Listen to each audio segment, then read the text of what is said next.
Be me, 19, professional overthinker, and social disaster extraordinaire. Attending community college because my parents think education will magically fix my crippling social anxiety and general life incompetence.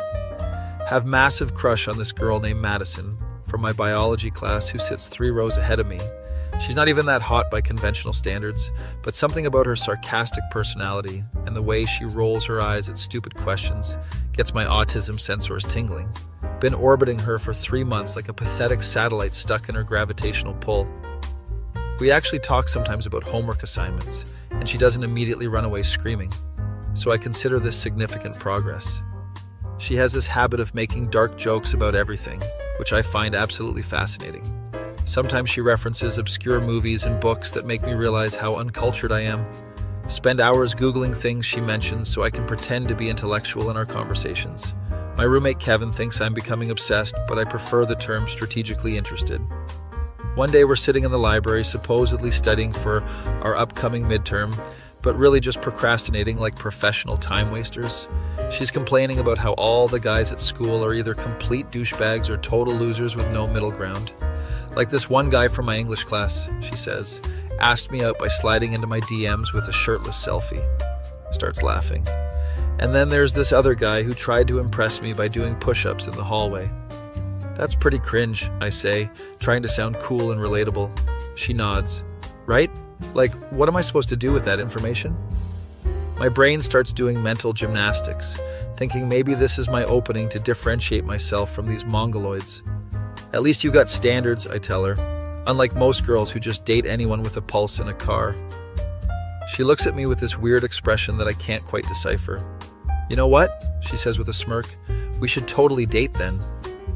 My heart stops for approximately 17 seconds while my brain tries to process this information. Feel like I just got hit by a road roller, to levels of shock. My face when I think this might actually be happening after months of painful orbiting. Yeah, I stutter out. That would be really cool, I guess. She starts laughing like it's the funniest thing she's ever heard in her entire life. Oh my God, you actually thought I was serious? She says between giggles. Dating you would be like dating my annoying little brother. The little brother comment hits harder than a truck full of rejection letters. Oh yeah, I knew you were joking, I lie, trying to save face while my voice cracks like I'm going through puberty again. Spend the rest of the study session in awkward silence while she acts like nothing happened. Keep stealing glances at her while she highlights her textbook, completely oblivious to my internal crisis. Walk home that night replaying the conversation in my head, trying to figure out what went wrong. Analyze every word choice and facial expression, like I'm studying for the most important test of my life. Decide. Maybe she was testing me to see how I would react to her joke. Convince myself that her sarcastic comment was actually a way to gauge my interest without risking real rejection. Autism brain goes into overdrive, analyzing every possible hidden meaning behind her words. Spend the next week planning how to bring up the topic again without seeming desperate or creepy. Research conversation starters online and practice different responses in the mirror. My roommate Kevin notices I'm acting even weirder than usual, which is saying something. Dude, what's wrong with you lately? He asks while eating cereal for dinner. Explain the situation, and he just stares at me like I told him I believe the earth is flat. She was obviously not interested, Kevin says. You should move on before you embarrass yourself further. Ignore his advice because Kevin has never had a girlfriend and clearly doesn't understand the complex psychology of women. Decide to test the waters by being more flirty in our next conversation. Wait for the perfect moment when we're alone after class and the hallway is mostly empty. Hey Madison, I say, trying to sound casual. I was thinking about what you said the other day. What did I say? She asks, looking confused. About us dating, I continue. We would probably make a good couple since we have so much in common. Mention how we both like similar movies and have the same sense of humor. She gives me that same weird look and asks, Are you being serious right now? Totally serious, I tell her. I think we should give it a shot. She sighs deeply and, look, I really was just joking, and I don't see you that way. I value our friendship too much to ruin it with dating complications, she adds. The friendship zone speech hits like a nuclear bomb of cringe and disappointment.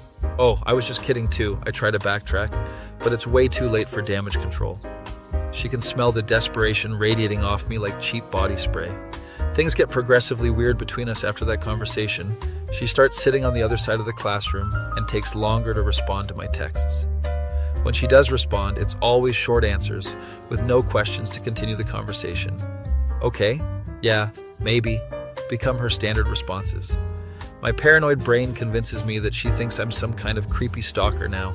Decide I need to do something dramatic to prove I'm not a total loser and win her back. Remember, she mentioned liking this obscure indie band that literally no one has ever heard of. Spend my entire paycheck from my part-time job at Target on concert tickets. We're talking expensive tickets too, like front row seats that cost more than my monthly food budget. Plan to casually mention that I got tickets and see if she wants to go with me. Practice the conversation in my head for days, trying to sound nonchalant. Approach her after class with what I think is casual confidence, but probably looks like constipation. Hey, so I happened to get tickets to see that band you like, I tell her. Want to come with me? She looks immediately suspicious. How do you even know about them? Realize I never actually listened to their music and have no idea what they sound like. Panic mode activates. I discovered them recently and really like their unique sound. Oh really, she says. What's your favorite song by them? My knowledge consists entirely of what I read on their Wikipedia page 5 minutes ago. I prefer their earlier, more underground experimental stuff. I try to deflect. Which album specifically? She presses. You know, the one with all the good songs, I say like a complete moron. She calls me out immediately. You have no idea what you're talking about, do you? Why would you buy expensive tickets for music you don't even like? She asks. The truth comes spilling out like verbal diarrhea, mixed with pure panic. I only bought them because I thought you would want to go with me, I admit. She gets this look of pity mixed with annoyance that makes me want to crawl into a hole and die.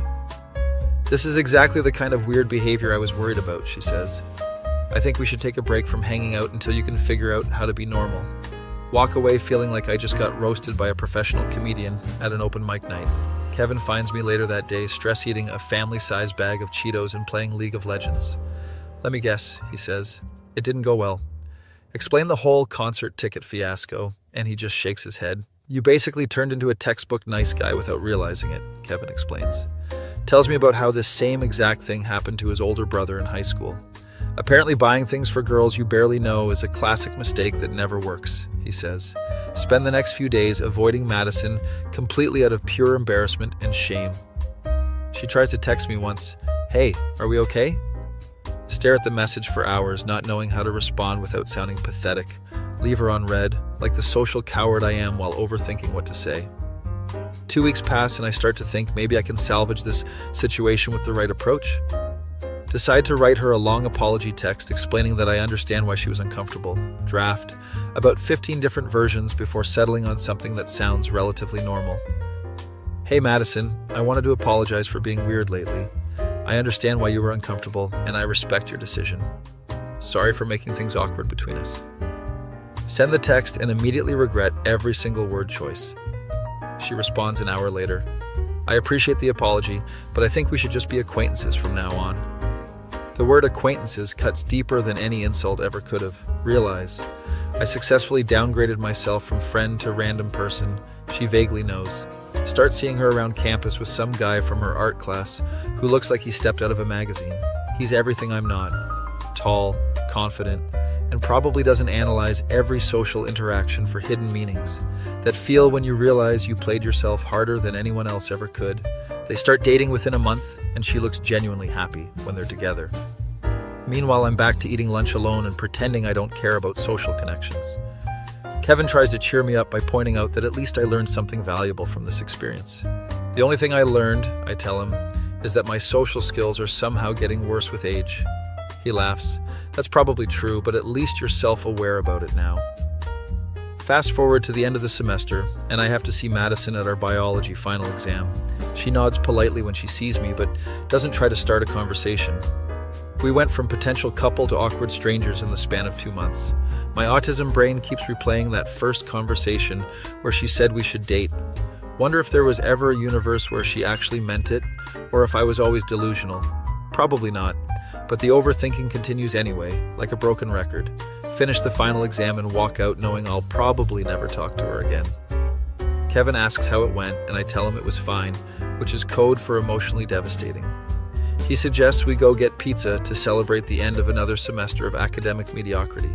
Agree, because pizza is the only constant in my life that never disappoints me.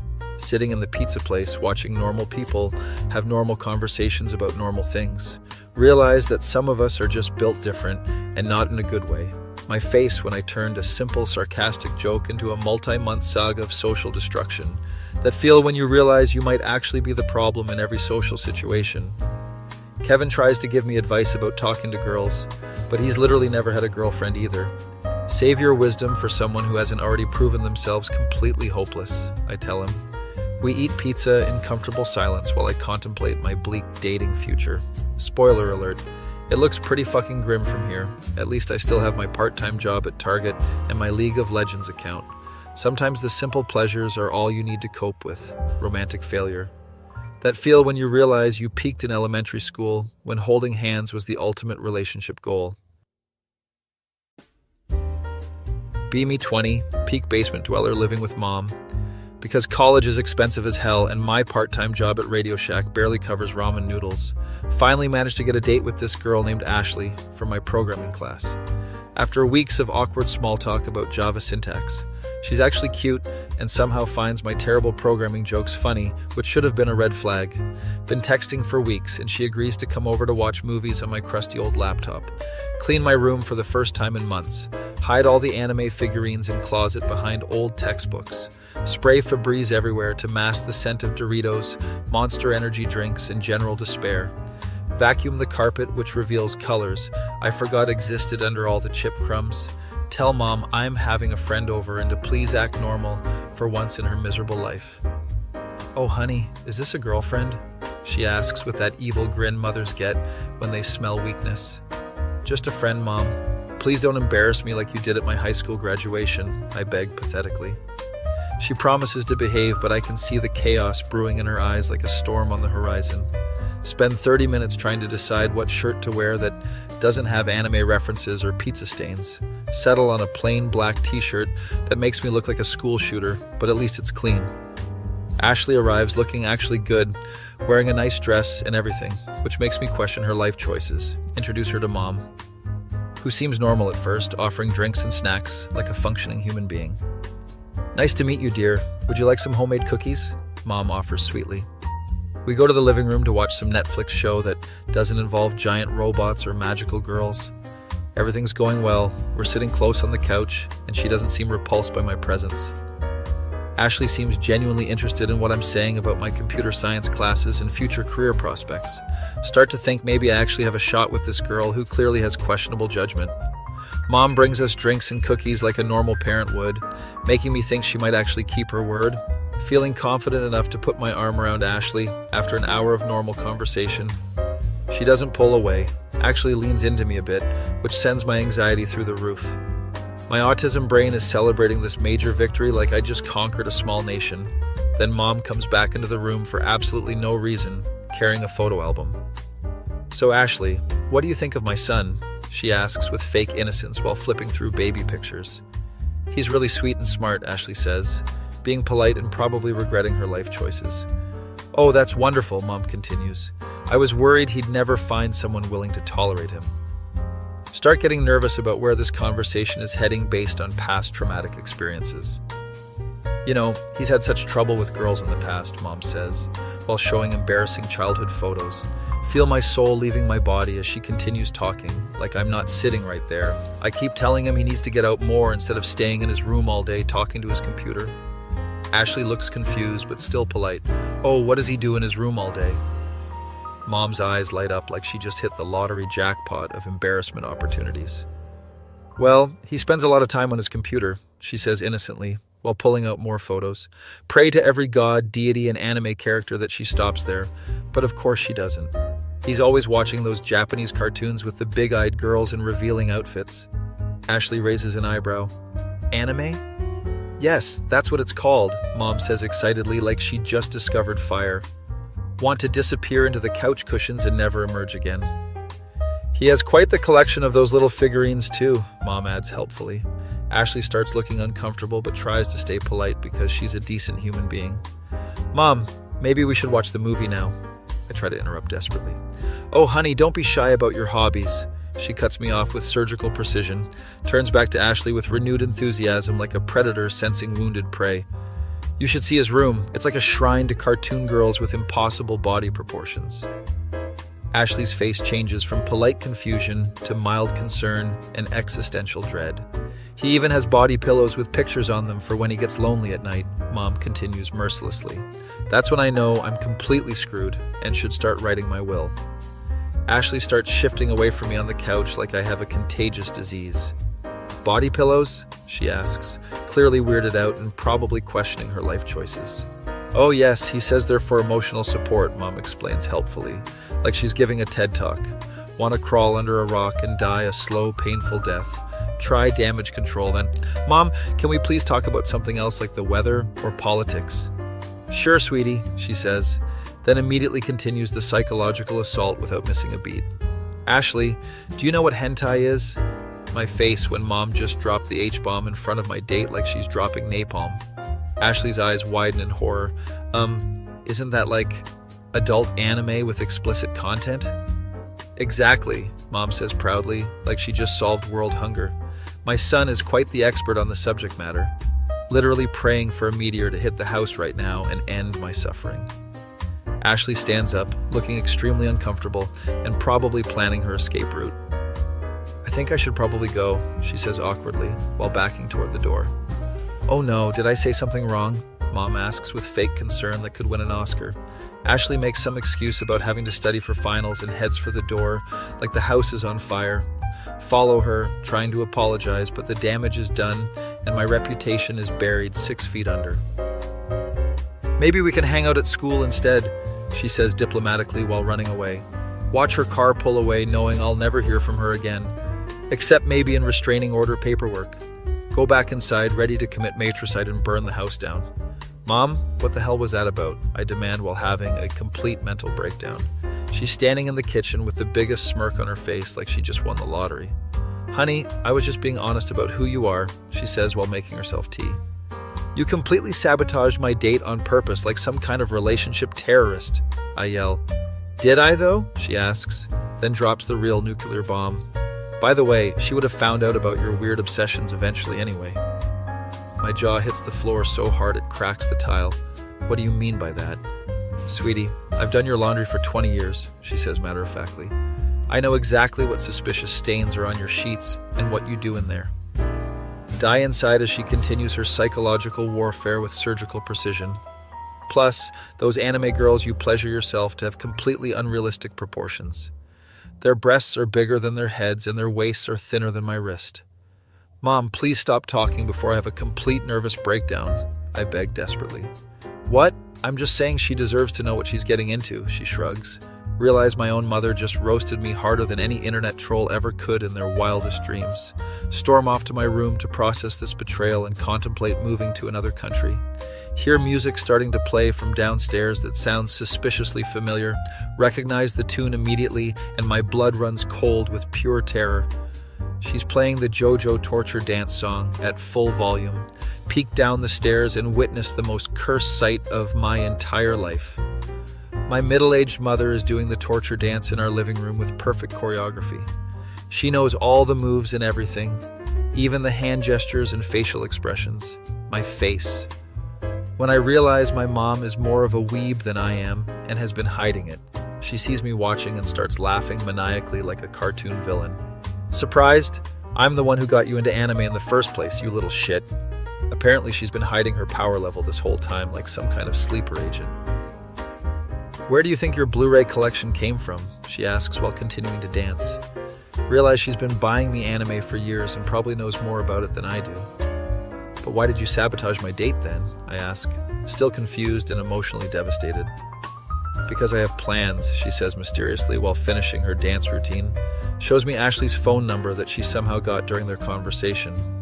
I'm gonna call her father, Mom announces like she's declaring war. What? Why would you do that to the poor man? She mentioned her parents are divorced during our chat, Mom explains, and I saw his picture on her phone when she showed me family photos. He's quite handsome for a man his age and probably has money. Slowly realize what's happening here and feel my sanity slipping away. You're going to try to date Ashley's dad? I ask in complete horror. Why not? We're both single adults with functioning reproductive organs, she says, shrugging. Honey, you already have absolutely no chance with that girl, she says brutally. Might as well make the best of a bad situation and salvage something from this disaster. Watch in disbelief as she actually calls the number like she's ordering pizza. Hello, is this Mr. Johnson? This is Linda, Ashley's friend's mother from tonight. Can't believe this is actually happening in real life and not some fever dream. She starts flirting with him over the phone like a horny teenager. Oh, you're divorced too? What a delightful coincidence. Spend the next hour listening to my mom set up a coffee date while I question reality. Ashley's dad apparently thinks she's charming and funny, which means he has terrible judgment too. They make plans to meet tomorrow at some fancy coffee shop downtown, hang up the phone looking satisfied with herself like she just closed a business deal. There, problem solved, she announces triumphantly. How is this solving anything except creating more problems? I ask desperately. Well, if I marry her father, Ashley will be your stepsister, she explains. Then you definitely can't date her anymore, problem solved. The logic is so twisted it almost makes sense in a psychotic way. Plus, I get a new husband, and you get to keep your anime waifus without guilt. Everyone wins except Ashley, but she'll get over it eventually. Realize my mom is actually an evil genius masquerading as a suburban housewife. Fast forward 6 months and they're actually engaged after a whirlwind romance. Ashley and I have to sit at the same Thanksgiving table and pretend this is normal. She still won't make eye contact with me and probably thinks our family is cursed. Meanwhile, mom and her dad are being gross and affectionate like teenagers. Pass the stuffing, stepson, Ashley says sarcastically while shooting daggers with her eyes. Her dad doesn't know about the anime situation yet, but mom promised to tell him eventually. My face when I got cucked by my own mother in the most spectacular way possible. But honestly, she saved me from a relationship that would have ended badly anyway. Ashley would have eventually discovered my anime obsession and weird habits. At least this way, mom got a happy ending, and I learned valuable life lessons. And I learned that my mother has been the ultimate weeb this whole time. She even bought me a new Dakimakura for Christmas with a note saying, "Thought you might need a new girlfriend." That feel when your mom understands you better than any real girl ever could or would. Sometimes the best wingman is the person who birthed you and knows all your secrets, even if she does cockblock you in the most spectacular and traumatic way possible.